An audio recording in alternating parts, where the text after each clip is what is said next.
I never thought I'd see my parents again after they abandoned me at age 8.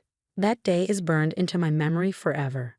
Mom and Dad dropping me off at Grandma Rose's house with just a small backpack of clothes, promising they'd be back soon. "We just need some time to sort things out, Emma," Mom had said, not quite meeting my eyes. "Be good for Grandma." They never came back. The first few months were the hardest. Every day, I'd sit by Grandma's front window after school, watching cars drive by, hoping the next one would be them. Every night, I'd cry myself to sleep, wondering what I'd done wrong, why I wasn't good enough for them to stay. But Grandma Rose was my saving grace. "You're perfect just as you are, my sweet girl," she'd tell me, wiping away my tears. "Some people aren't ready to be parents, and that's not your fault. But I'm here, and I'll always be here." Grandma Rose wasn't just any grandmother. She was brilliant, sophisticated, and as I later learned, incredibly wealthy, but you'd never know it from how she lived. Our home was modest. She drove an old Toyota, and she still worked as a high school principal because she loved shaping young minds. The only hints of her wealth were her impeccable taste in art and the way she'd sometimes casually mention her investments while reading the financial papers. Under Grandma's care, I flourished. She encouraged my love of science, hired tutors when I struggled with math, and celebrated every achievement, no matter how small. When I won first place in the state science fair at 13, she threw a huge party and invited all my friends. "That's my girl," she beamed, hugging me tight. "You're going to change the world someday." Life settled into a comfortable rhythm. Grandma and I against the world. She never spoke badly about my parents, but she made sure I knew their absence wasn't my fault. "Sometimes people make choices they can't take back," she'd say wisely. "But those choices reflect on them, not on you." I stopped thinking about my parents, stopped hoping they'd return, stopped caring why they left.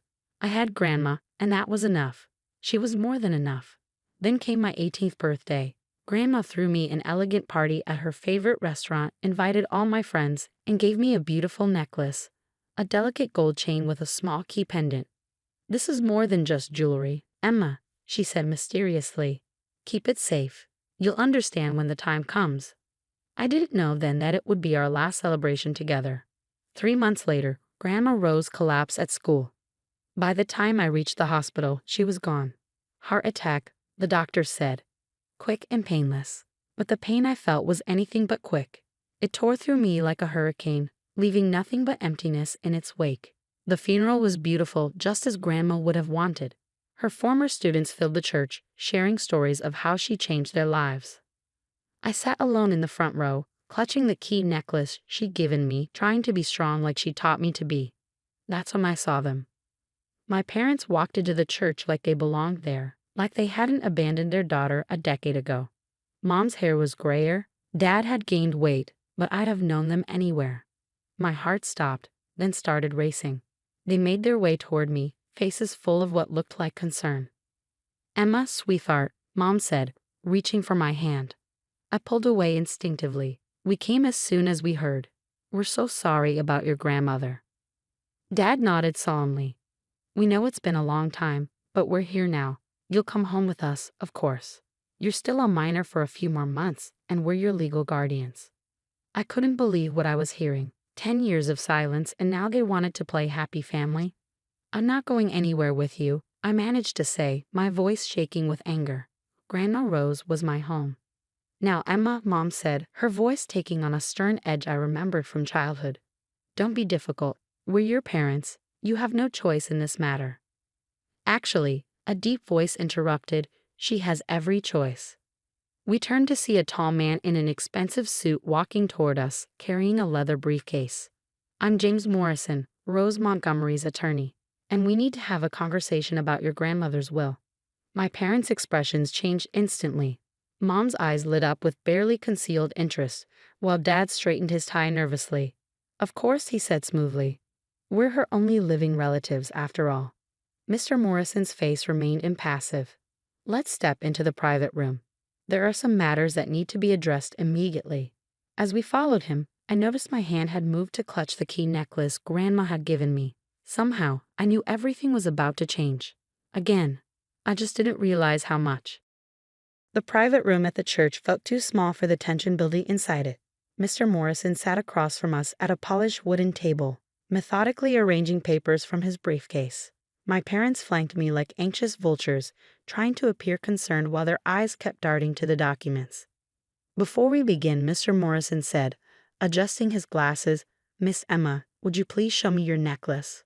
My parents looked confused, but I reached for the key pendant Grandma had given me. Mr. Morrison nodded, a slight smile crossing his face. "Perfect.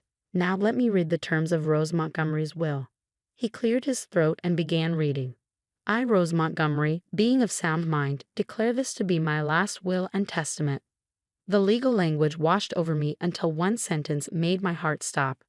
"To my beloved granddaughter, Emma Grace Montgomery, I leave my entire estate, including all properties, investments, bank accounts, and business holdings, currently valued at approximately $47 million. The room erupted in chaos. "47 million?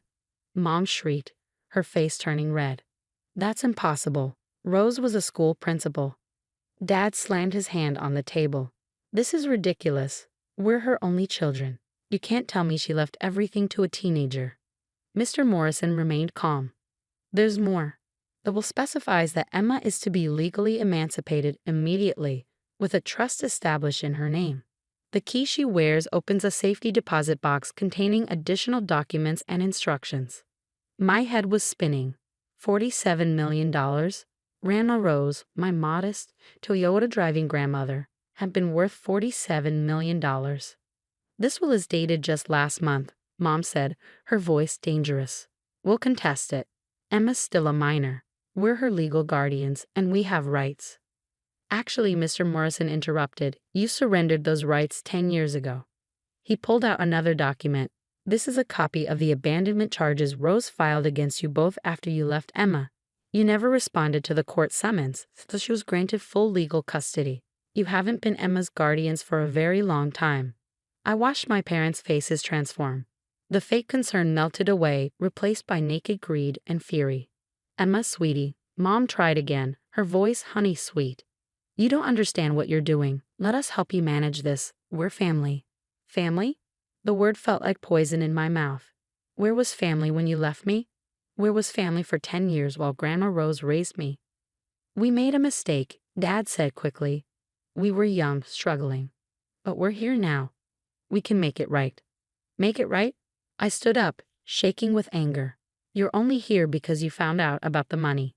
Did you even care that Grandma died? Did you ever care about me?" Their silence was answer enough. Mr. Morrison cleared his throat. "There's one more thing. Rose left a letter for you, Emma." He handed me a sealed envelope. "She asked that you read it alone." I took the envelope and walked out, leaving my parents protesting behind me. Finding a quiet corner of the church, I opened the letter with trembling hands. "My dearest Emma, if you're reading this, I'm gone, and you've just learned the truth about our family's wealth. I know it's a shock. I kept it secret for many reasons, but mostly to protect you and let you grow up understanding the value of hard work and kindness. I watched your parents choose money over love many times. They abandoned you because I refused to keep funding their extravagant lifestyle. They chose wealth over their own daughter, and in doing so gave me the greatest gift, you. The key I gave you opens more than just a safety deposit box. It opens the door to your future. I've made arrangements for everything. The house is yours. Your college fund is secure. The family business awaits when you're ready. But most importantly, remember this. You are loved. Not for your inheritance, but for who you are. The same quiet strength that helped you survive being abandoned has prepared you to handle this responsibility. Don't let your parents manipulate you. They'll try, but you're stronger than they know. You're a Montgomery woman, and we don't break easily. All my love, Grandma Rose." Tears rolled down my cheeks as I finished reading. In death as in life, Grandma Rose was protecting me, guiding me, loving me. I touched the key around my neck, understanding finally flowing through me. When I returned to the private room, my parents were still arguing with Mr. Morrison about contesting a will. They fell silent when I walked in. "Emma," Mom started, but I held up my hand. "I want you to leave," I said, my voice steady. "Both of you. You're not welcome here." "Now listen here," Dad began angrily, but Mr. Morrison interrupted. "Should I call security?" he asked calmly. As the sole heir and property owner, Emma has the right to have you removed. They stared at me, these strangers who shared my blood, and I saw the moment they realized they'd lost. Not just the money, but any chance of manipulating me. This isn't over, Mom hissed as they gathered their things. You'll regret this. I watched them leave, feeling oddly peaceful. What happens now? I asked Mr. Morrison. He smiled. Now we visit that safety deposit box. Your grandmother left quite detailed instructions about the next steps. Shall we? As we left the church, I caught a glimpse of my parents in the parking lot, arguing furiously. They'd lost everything today. Not that they ever really had it. They'd chosen money over love once before, and that choice had finally caught up with them. I touched the key around my neck and smiled. Grandma Rose had given me more than just an inheritance. She'd given me the power to stand on my own, to face whatever came next. And something told me this was just the beginning. The safety deposit box at First National Bank contained exactly what Grandma Rose had promised, and so much more. As Mr. Morrison helped me go through the contents, I discovered just how thoroughly my grandmother had planned everything. Inside were property deeds, stock certificates, and detailed instructions about the family business. Montgomery Investments, a company I'd never even known existed. But what caught my eye was a USB drive labeled "Watch Me First." Mr. Morrison pulled out his laptop and Grandma Rose's face appeared on screen. She looked healthy, vibrant. This must have been recorded just before she died. Emma, my darling girl, she began, her familiar smile warming my heart. If you're watching this, then everything has happened as I expected. Your parents showed up at my funeral, didn't they? Trying to claim what was never theirs to begin with. I gasped. Even from beyond, she'd known exactly what would happen. You see, Emma, there's something you need to know about your parents. They didn't just abandon you. They tried to steal everything from me first. Your father, my own son, and your mother attempted to transfer all my assets to their names while I was on a business trip. They thought I was just a naive school principal. They never knew I was the one who built Montgomery Investments from the ground up. She paused, her expression hardening. When I discovered their scheme, I gave them a choice.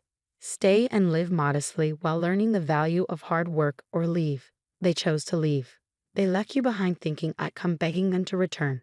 They never understood that by abandoning you, they gave up the greatest treasure of all. Tears streamed down my face as Grandma continued. I watched you grow into an extraordinary young woman. Kind, intelligent, hardworking. Everything they're not. That's why I know you're ready for this responsibility. The video continued with detailed instructions about the company, the properties, and most importantly, the charitable foundation she'd established. The Montgomery Foundation provides scholarships to abandoned children. You'll be its new director. Use our wealth to help others like yourself, Emma. That's our true legacy. The next few weeks were a whirlwind. Mr. Morrison introduced me to the company's board of directors, who'd all known and respected Grandma Rose. They welcomed me warmly, ready to guide me as I learned the business. My parents didn't give up easily. They hired lawyers, tried to contest the will, even attempted to prove Grandma Rose was mentally unstable when she wrote it. But she'd been too thorough. Every document was in order, every decision legally sound. Their final attempt came 3 months later. They showed up at the Montgomery Investments office, causing a scene in the lobby. "We're her parents," Mom shouted as security held them back. "She can't keep us out." I met them calmly, dressed in one of Grandma's elegant suits, the key necklace still at my throat. "Actually, I can, and I will. We'll go to the press," Dad threatened. "Tell everyone how you stole our inheritance." I smiled, channeling Grandma Rose's quiet strength. "Go ahead.